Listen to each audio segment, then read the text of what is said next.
Shalom Bapak Ibu Saudara yang kasih Tuhan. Bertemu kembali dengan saya Pendeta Stefanus Gunawan Agustinus. Sebelum kita akan masuk dalam renungan firman Tuhan hari ini, saya akan ajak saudara untuk bersama-sama dengan saya untuk kita menyanyikan satu pujian lebih dulu. Pujian ini adalah berisi sebuah doa permohonan kepada Tuhan, menyatakan keinginan kepada Tuhan untuk kita boleh semakin hari semakin serupa dengan Kristus di dalam perkataan, pikiran, perbuatan kita. Kiranya kita semakin hari bisa menjadi semakin serupa dengan Kristus, bukan semakin serupa dengan dunia ini. Bukan semakin terikat dengan dunia ini, tetapi semakin terikat dengan Kristus, kekasih jiwa kita. Menjadi seperti Kau Yesus. Yang ku rindukan hanya Kau, Yesus. Nyatakan pribadimu dalam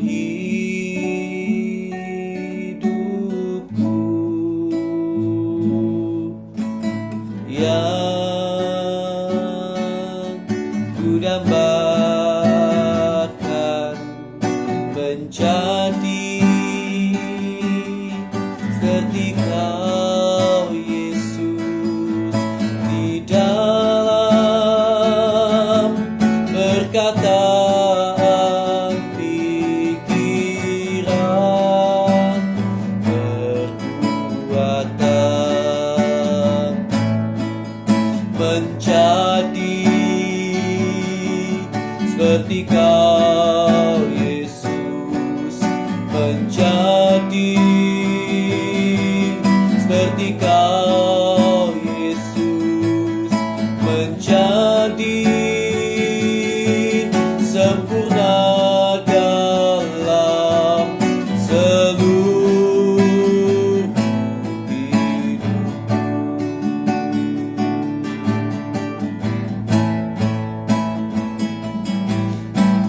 Yang ku rindukan hanya Kau, Yesus. Nyatakan pribadimu dalam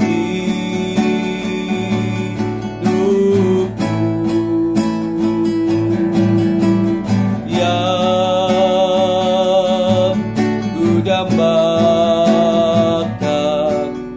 menjadi seperti Kau Yesus di dalam perkataan, pikiran, perbuatan, menjadi seperti Kau Yesus, menjadi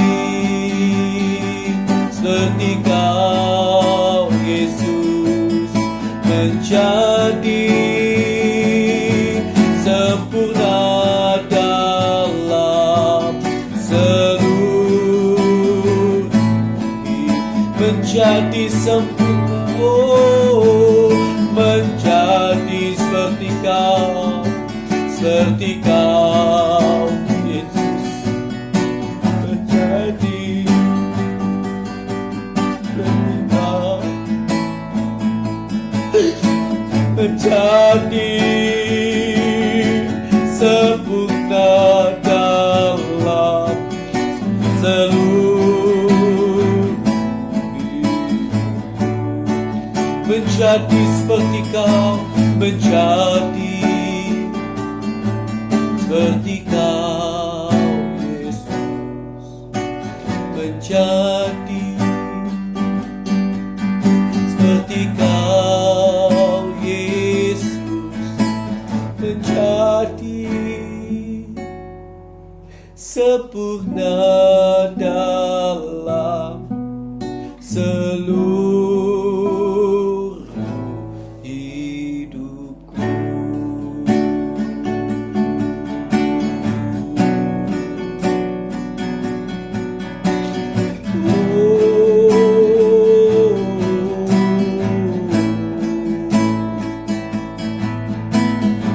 Haleluya,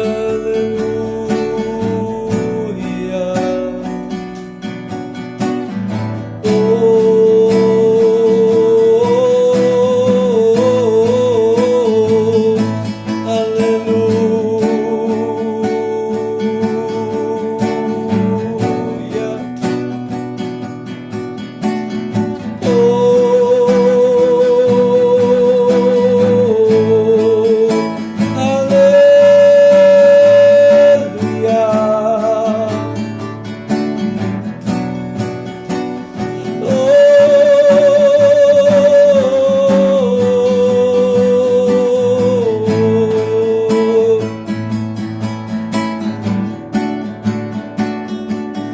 Tolong kami, Bapa.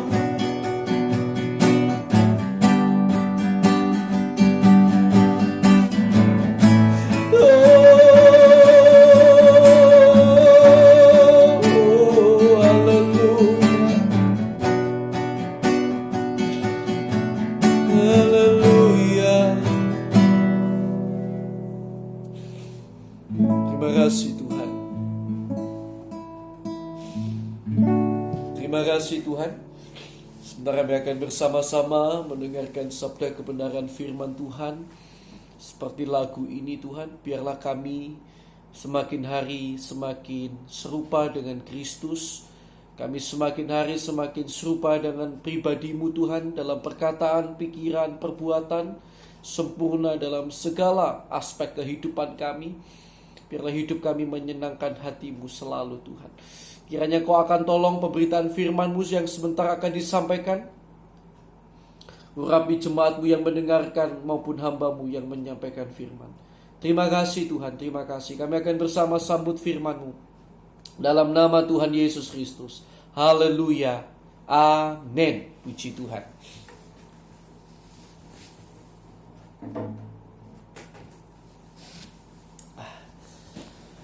Baik, shalom Bapak Ibu Saudara yang dikasihi Tuhan.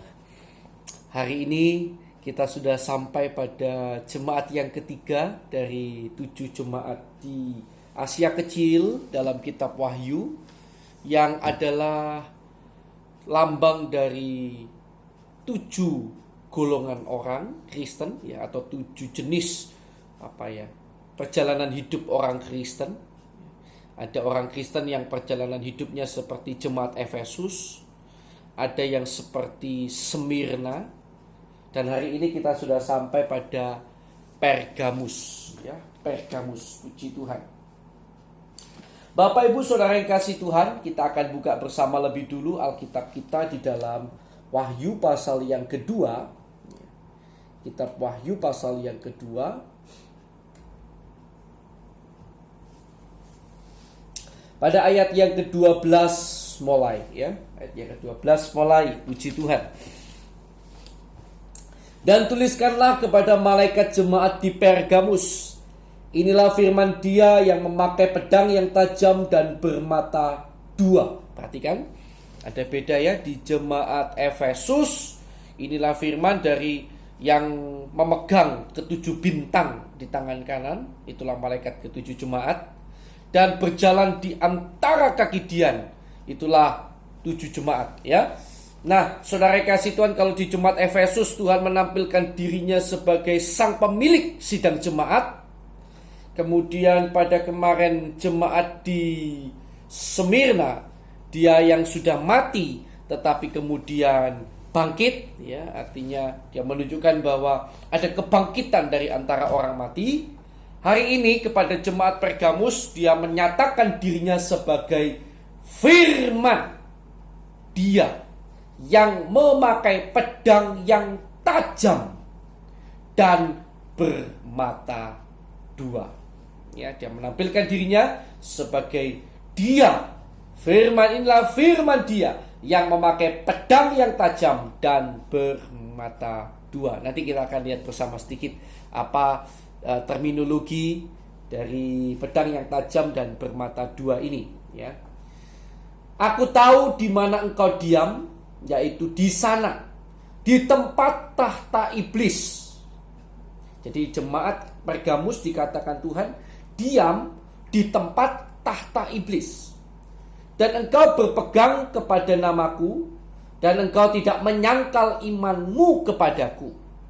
Juga tidak pada zaman Antipas, saksiku yang setia kepadaku, yang dibunuh di hadapan kamu, di mana iblis diam. Tetapi aku mempunyai beberapa keberatan terhadap engkau. Di antaramu ada beberapa orang yang menganut ajaran Bileam, yang memberi nasihat kepada Balak untuk menyesatkan orang Israel supaya mereka makan persembahan berhala dan berbuat zina. Demikian juga ada padamu orang-orang yang berpegang kepada ajaran pengikut Nikolaus. Sebab itu bertobatlah. Jika tidak demikian, aku akan segera datang kepadamu, dan aku akan memerangi mereka. Mereka ini siapa? Mereka ini adalah jemaat Pergamus yang mengikuti ajaran Bileam, ajaran pengikut Nikolaus, ya. Aku akan memerangi mereka dengan pedang yang di mulutku ini. Siapa bertelinga, hendaklah ia mendengarkan apa yang dikatakan Roh kepada jemaat-jemaat. Barang siapa menang, kepadanya akan kuberikan dari mana yang tersembunyi, dan aku akan mengaruniakan kepadanya batu putih yang di atasnya tertulis nama baru yang tidak diketahui oleh siapapun selain oleh yang menerimanya. Kita bersama katakan amin. Puji Tuhan. Bapak Ibu sidang jemaat yang dikasihi Tuhan, meneliti Pergamus ini cukup susah menurut saya. Karena ada banyak kata-kata di dalam teguran Tuhan terhadap Pergamus ini yang kita susah cari padanan ayatnya di dalam Alkitab. Contohnya tahta iblis. Kalau kita mencari di Alkitab, hanya sekali ini saja muncul kata tahta iblis. Jadi kita susah mengetahui apa yang sebetulnya dimaksud dengan tahta iblis di sini. Kalau kita melihat dari Alkitab kita, ya. Kemudian juga ada Antipas. Antipas itu siapa? Susah dicari, ya. Kemudian juga ada pengikut Nikolaus. Seperti apa pengajarannya? Sangat susah dicari. Sehingga membuat saya harus terpaksa menambahkan sejarah gereja ke dalamnya. Jadi untuk memahami ini saya harus membuat saudara sedikit memahami sejarah, catatan sejarah gereja, ya. Karena tentang mereka ini, tentang tahta iblis yang ada di Pergamus dan lain-lain, itu mungkin akan lebih bisa kita pahami dengan sejarah gereja. Karena sekali lagi ayat pendukung di dalam Alkitab kita tentang hal-hal ini susah dicari. Tidak ada, bahkan cenderung tidak ada. Saya sudah coba cari tahta iblis itu apa. Apakah ada di ayat-ayat lain yang menyatakan tahta iblis itu seperti ini? Tidak ada. Jadi itu sebabnya kita perlu tahu. Nah, saudara kasih Tuhan, bila Efesus dan Smyrna, jadi yang jemaat pertama dan kedua itu letaknya yang pertama di Efesus, yang kedua di Smyrna. Efesus dan Smyrna itu adalah kota perdagangan. Smyrna terkenal dengan, selain perdagangan juga terkenal dengan keindahannya. Nah, Pergamus itu berbeda. Dari geografi pada masa itu, dari sejarah gereja dan lain-lain, Pergamus itu adalah kota pusat politik. Jadi Pergamus itu adalah pusat politik dan agama.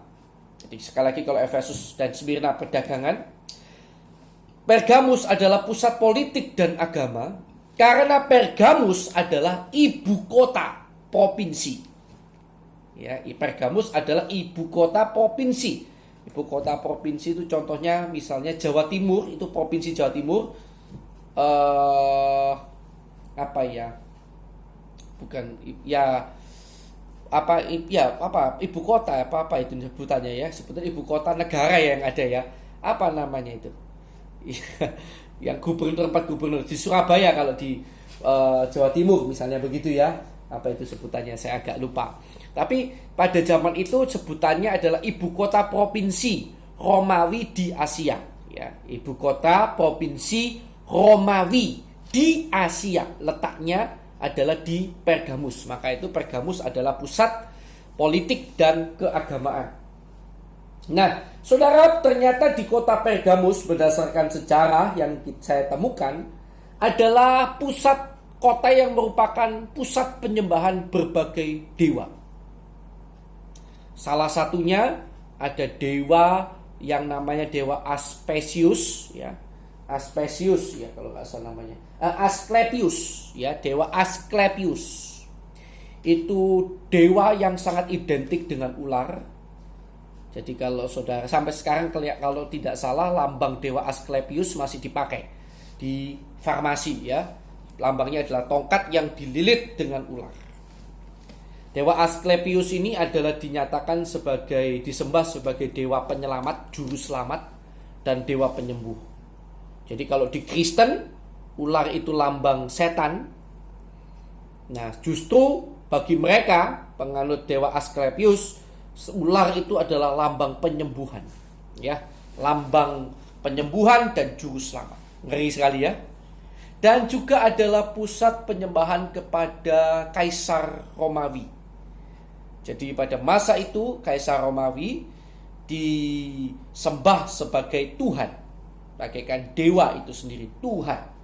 Nah, itulah keadaan kota Pergamus. Bahkan di Pergamus ini penduduknya wajib untuk mempersembahkan kemenyan atau dupa kepada patung kaisar, dan kemudian menyembah kaisar sambil berkata kaisar adalah Tuhan. Wah, jelas ini bertentangan dengan iman Kristen. Mustahil orang Kristen bisa melakukan itu. Sujud di bawah patung, ya, menyembah patung itu sambil berkata patung ini adalah Tuhan, ya. Kaisar adalah Tuhan. Nah, itu yang harus dilakukan di kota Pergamus, ya. Kota Pergamus ini juga adalah kota yang pertama kali memberikan titel-titel ilahi kepada kaisar. Kaisar itu adalah maha kuasa gitu mungkin ya, maha besar. Titel-titel yang seharusnya hanya untuk Tuhan. Itu pertama kali yang memberikan titel kepada kaisar. Itu seperti itu adalah kota Pergamus. Bahkan sebelum Senat Romawi memutuskan untuk menggunakan titel-titel semacam itu kepada kaisar. Kota ini yang lebih dulu. Jadi adalah pusat penyembahan berbagai dewa dan pusat penyembahan kepada Kaisar Romawi. Setiap penduduk kota harus membakar kemenyan atau dupa yang kemudian dipersembahkan kepada patung kaisar sambil berkata kaisar adalah Tuhan. Dan kemungkinan inilah sebabnya kota ini disebut sebagai tahtanya iblis. Karena begitu banyaknya penyesatan di kota ini. Begitu luar biasa dan mengerikannya penyembahan berhala, bahkan penyembahan kepada manusia, patung manusia. Itulah kaisar di kota ini, begitu mengerikan, ya. Karena itu di Pergamus disebut oleh Tuhan, kamu diam di tahta iblis, ya. Kemungkinan itulah sebabnya. Karena sekali lagi saya tidak temukan di ayat-ayat lain dalam Alkitab mengenai tahta iblis ini. Nah, saudara yang dikasihi Tuhan, di sini di tahta iblis, di tempat di mana penyembahan berhala begitu banyak, bahkan harus menyembah kaisar, maka tentu tidak mudah bagi orang Kristen untuk hidup di sana. Mereka pasti ditekan habis. Kenapa? Karena orang Kristen pasti tidak mau ikut penyembahan berhala pada waktu itu, ya. Karena penyembahan berhala pada waktu itu betul-betul berbeda dengan iman kekristenan. Banyak sekali penyembahan berhala yang menyertakan pelacuran bakti. Waduh, jadi melacur bakti di hadapan patung dewanya begitu.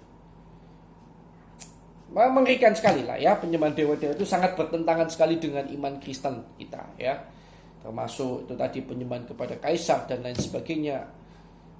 Beberapa mungkin ada juga yang mempersembahkan anak-anaknya kepada patung, kepada dewa-dewanya dan lain sebagainya.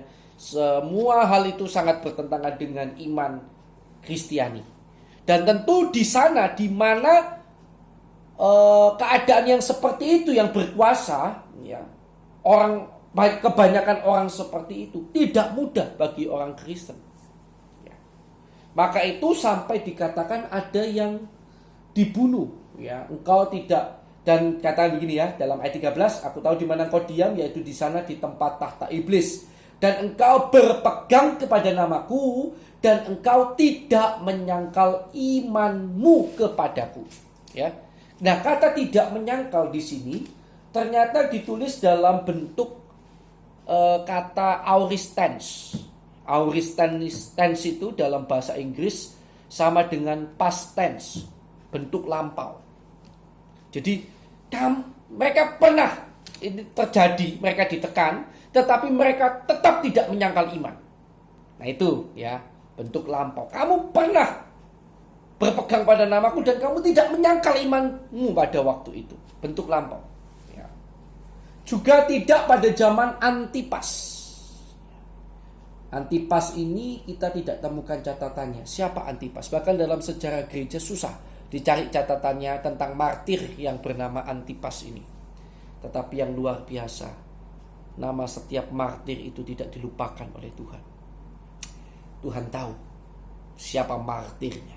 Namanya Tuhan hafal satu persatu. Antipas, saksiku yang setia kepadaku. Sekalipun sejarah tidak mencatat, tapi namanya tercatat di hadapan Tuhan. Antipas, saksiku yang setia ya, yang dibunuh di hadapan kamu di mana iblis diam.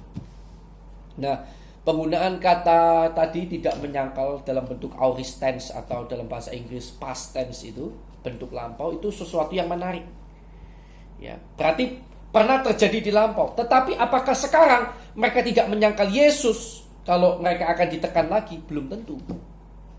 Dulu mereka tidak menyangkal Yesus, belum tentu yang sekarang tidak menyangkal nantinya bila ditekan yang serupa. Mengapa? Karena ternyata di dalam ayat yang ke-14 di antara mereka sudah masuk ajaran-ajaran palsu. Ayat 14 ya. Ada ajaran Bileam, ada ajaran Nikolaus. Ajaran Bileam ini mudah sekali kita temukan ya. Tentang ajaran Bileam ada, tetapi ajaran Nikolaus nanti yang susah. Nah, ajaran Bileam itu seperti apa? Nah, saudara yang dikasih Tuhan, ajaran Bileam itu kita bisa lihat beberapa, misalnya contohnya 2 Petrus 2 ayat 15 sampai 16. Mari kita akan buka bersama 2 Petrus pasal 2 ayat 15 sampai 16. Oleh karena mereka telah meninggalkan jalan yang benar, maka tersesatlah mereka lalu mengikuti jalan Bileam anak Beor, yang suka menerima upah untuk perbuatan-perbuatan jahat. Ya, tetapi Bileam beroleh peringatan keras untuk kejahatannya, sebab keledai beban yang bisu berbicara dengan suara manusia dan mencegah kebebalan nabi itu. Ya, itu juga nanti bisa saudara baca kisah lengkapnya di Bilangan 31 ya, tentang Bileam itu ya, macam-macam. Nah, kemudian juga Yudas 1 ayat 11, coba kita lihat Yudas 1 ayat 11. Yudas 1 ayat 11. Mari kita akan lihat. Celakalah mereka karena mereka mengikuti jalan yang ditempuh Kain, dan karena mereka oleh sebab upah menceburkan diri ke dalam kesesatan Bileam, dan mereka binasa karena kedurhakaan seperti Korah.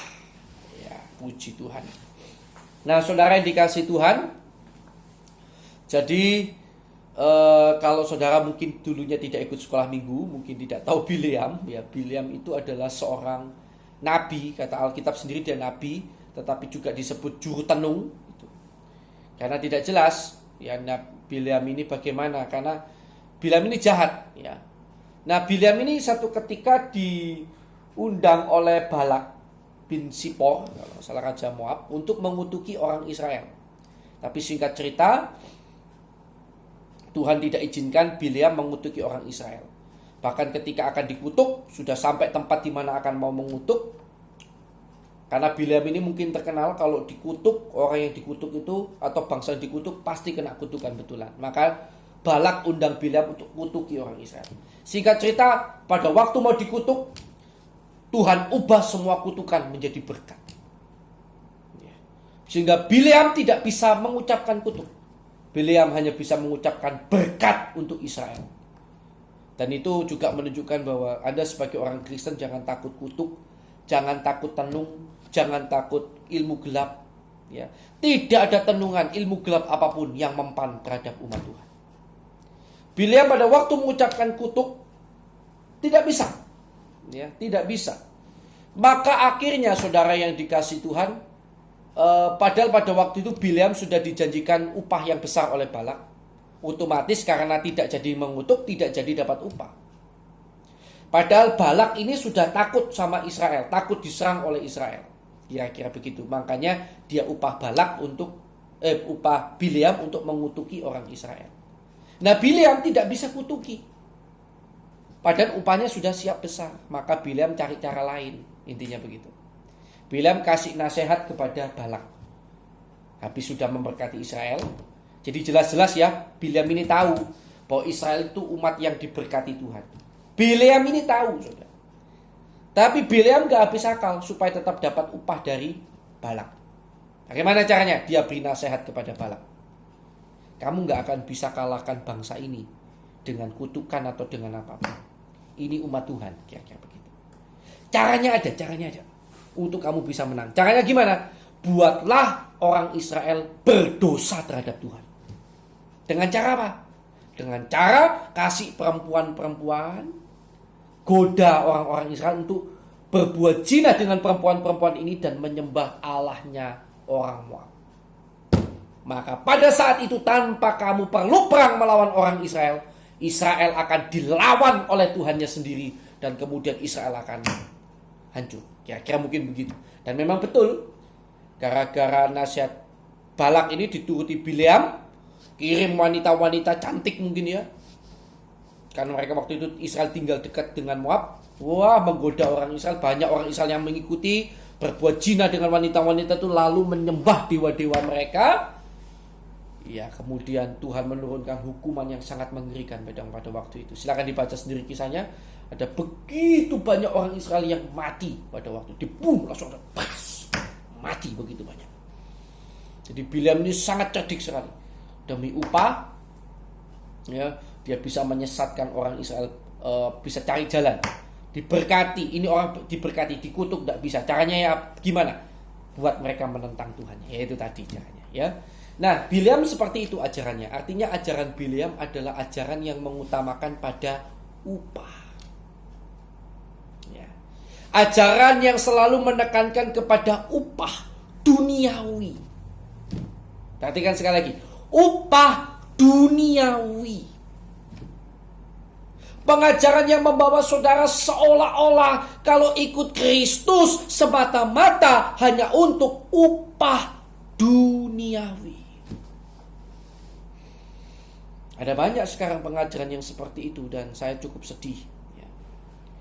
Pengajaran tentang hanya tentang kekayaan, kemakmuran, bahkan sampai ekstrim. Kalau ikut Yesus pasti kaya. Mana ada ayatnya ikut Yesus pasti kaya? Coba tunjukkan saya satu. Tidak ada. Tuhan tidak pernah janjikan seperti itu. Tuhan janjikan saudara diberkati, bukan kaya. Kaya itu beda cerita. Yang menjanjikan kekayaan bukan Yesus. Yang menjanjikan kekayaan itu iblis. Kapan Pak? Pada waktu Yesus dicobai untuk ketiga kalinya. Di atas gunung diperlihatkan semua kemegahan dunia dan kekayaannya. Iblis berkata, semuanya itu akan kuberikan kepadamu kalau kamu sujud menyembah aku. Jadi yang menawarkan kekayaan itu iblis, bukan Tuhan. Tuhan tidak menawarkan seperti itu. Yang Tuhan tawarkan adalah berkat. Dan kemarin saya sudah ajarkan sekali lagi, berkat bukan hanya bicara soal materi, Tetapi berkat itu adalah karunia Tuhan yang mendatangkan kebaikan dalam hidup saudara. Apa kebaikan yang terbesar dalam hidup saudara? Bukankah sampai masuk dalam kerajaan surga, hidup dekat dengan Tuhan? Itulah kebaikan yang terbesar. Jadi berkat itu adalah bila segala apa yang ada pada saudara, sekali lagi, membawa saudara semakin dekat kepada Tuhan. Entah itu sekarang saudara kena masalah, entah itu saudara sekarang sedang dalam kekayaan, pokoknya apapun itu yang membuat sekarang saudara dalam posisi dekat dengan Tuhan, itulah berkat. Perhatikan ya. Tapi kalau saudara punya kekayaan, kepandaian dan lain-lain, tapi saudara jauh dari Tuhan, itu bukan berkat. Yang menjanjikan kekayaan bukan Tuhan, yang menjanjikan kekayaan adalah setan. Ya, dan pengajaran seperti ini mulai merasuk di dalam hati beberapa jemaat di Pergamus. Pengajaran yang mengutamakan tentang upah. Dan kemudian pengajaran Nikolaus ini susah sekali karena kita tidak temukan pengajaran Nikolaus itu seperti apa. Maka saya bacakan aja ya yang saya temukan dari sejarah gereja tentang pengajaran Nikolaus. Kalau tidak ada di Alkitab, kalau hanya sejarah begini memang kita hanya bisa percaya 80-90% gitu ya. Karena namanya juga sejarah. Sejarah itu kebenarannya 100% itu susah, tetapi minimal ini membantu kita untuk mengerti gitu ya. Nikolaus berdasarkan sejarah gereja bisa disimpulkan bahwa ajaran Nikolaus adalah ajaran yang mentolerir budaya atau tradisi atau kebiasaan dewa-dewa, penyembahan terhadap dewa-dewa itu, penyembahan terhadap kaisar itu, mentolerir.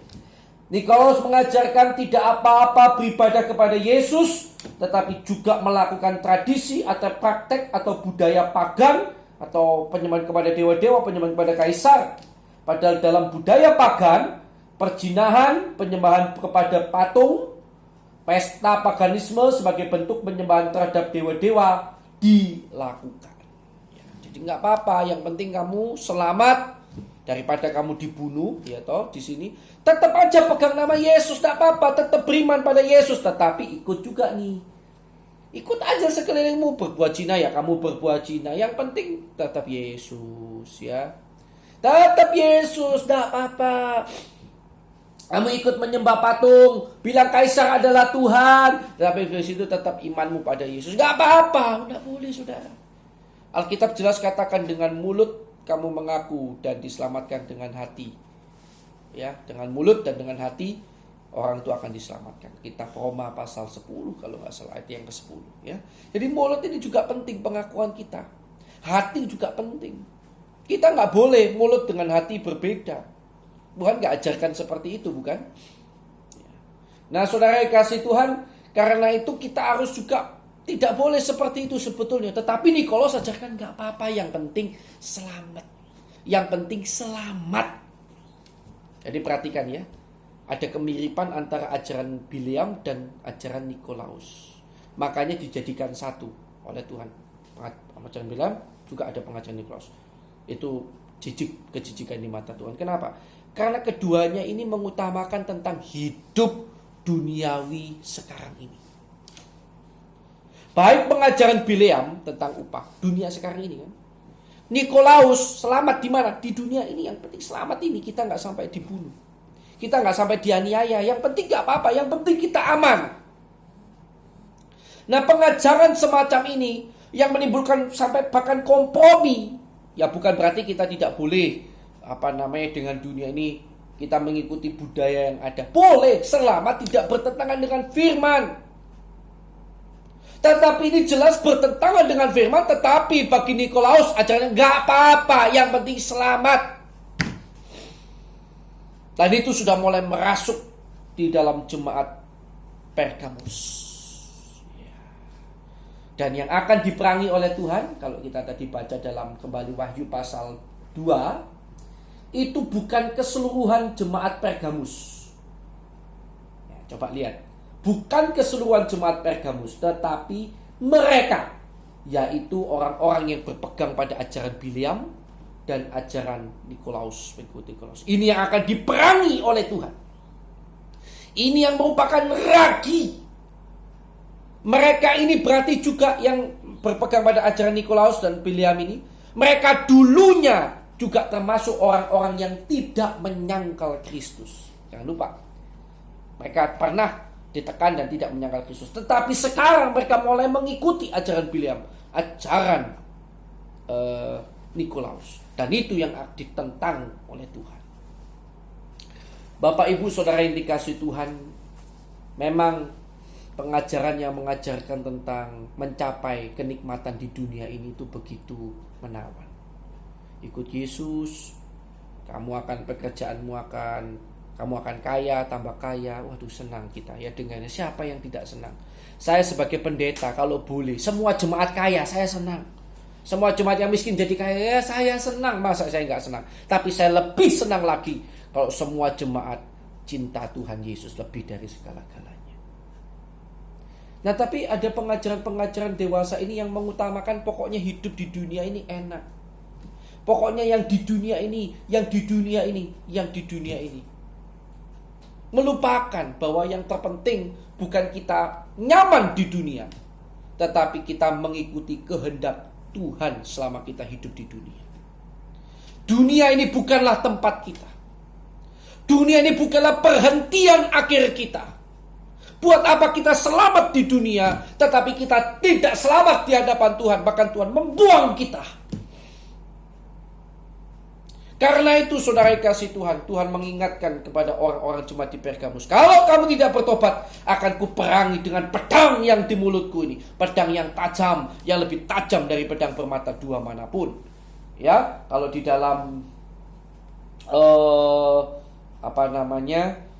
Ibrani pasal 4, coba kita akan lihat Ibrani 4 itu ada jelas, kita tahu nanti apa pedangnya itu. Ibrani 4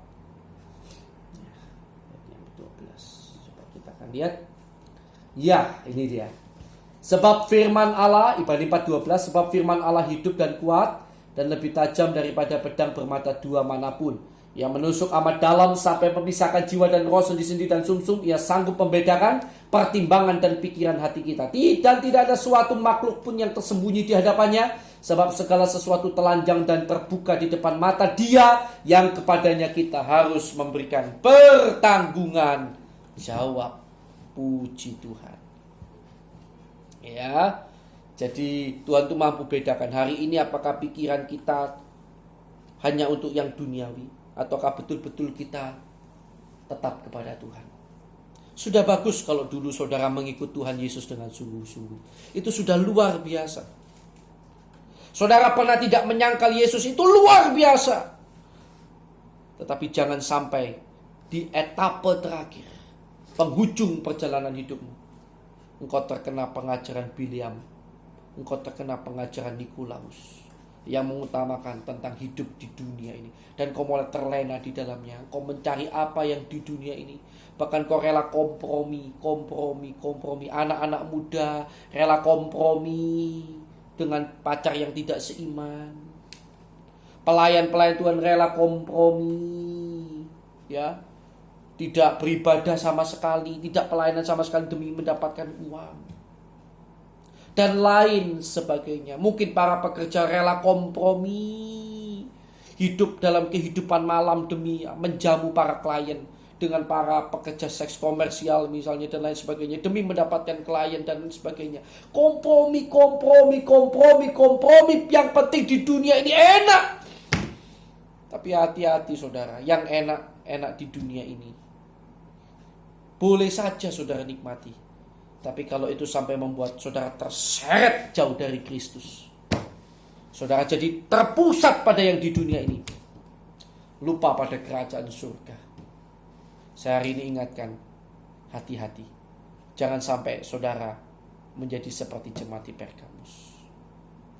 Nah, barangkali ada di antara sidang jemaat, di antara kita semua yang keadaannya seperti jemaat Pergamus, yang dulu mengikut Tuhan dengan luar biasa, tidak menyangkal nama Tuhan, tetapi sekarang tanpa saudara sadari sudah tersusupi oleh pengajaran-pengajaran Biliam, pengajaran-pengajaran Nikolaus, ya. Pikiran saudara sudah mulai diarahkan kepada yang dunia ini saja.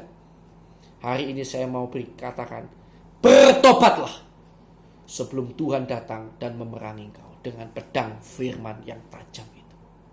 Sebelum dia datang dan menelanjangi kesalahanmu secara langsung, dan kau akan malu nantinya. Mari saudara yang kasih Tuhan, kita bertobat sama-sama. Saya juga perlu hati-hati. Jangan sampai di penghujung perjalanan hidup saya justru kehilangan iman pada Tuhan. Saya justru dinyatakan Tuhan, sudah jauh kamu dari yang dulu. Ngeri saudara, ya. Mari kita semuanya semakin menjadi seperti Yesus. Mari kita akan berdoa bersama-sama. Kita juga akan berdoa untuk Ibu Titik Firdiati. Beliau akan cek darah lagi untuk kedua kalinya. Semoga hasilnya baik, ya. Kita akan berdoa bersama-sama. Terima kasih Tuhan, kami bersyukur kepadamu. Kami boleh mendengarkan firman-Mu. Terima kasih Tuhan Yesus buat sabdamu yang begitu luar biasa. Kalau kami telah memulai dengan begitu baik, kami pernah mempertahankan iman begitu rupa. Biar sampai akhir iman kami pertahankan begitu rupa. Jangan sampai mata rohani kami diseret oleh iblis, hati kami diseret oleh iblis tanpa kami sadari. Bukan lagi memandang kepada Tuhan, tetapi memandang kepada dunia. Di etapa-etapa terakhir perjalanan hidup kami di dunia ini, dengan bertambahnya umur, kami semakin dekat dengan waktu kami bertemu dengan Tuhan. Biarlah kami bukan semakin jauh, tetapi biarlah kami semakin dekat kepada Tuhan. Terima kasih Tuhan. Berkati juga Bu Titik Firdiati yang telah Kau tolong pada waktu yang lalu. Kami percaya Tuhan juga akan tolong dia di waktu yang akan datang. Dia akan bersaudara, yang Tuhan akan tolong agar hasilnya baik. Tuhan akan jamah tubuhnya sehat dalam nama Tuhan Yesus Kristus. Terima kasih Tuhan. Dan untuk semua yang sakit, kami berdoa dalam nama Yesus. Berikan jamahan, pertolongan, kesembuhan dalam nama Tuhan Yesus Kristus. Terima kasih Tuhan. Dalam nama Tuhan Yesus Kristus, kami sudah berdoa dan mengucap syukur. Haleluya. Amin. Tuhan Yesus memberkati saudara.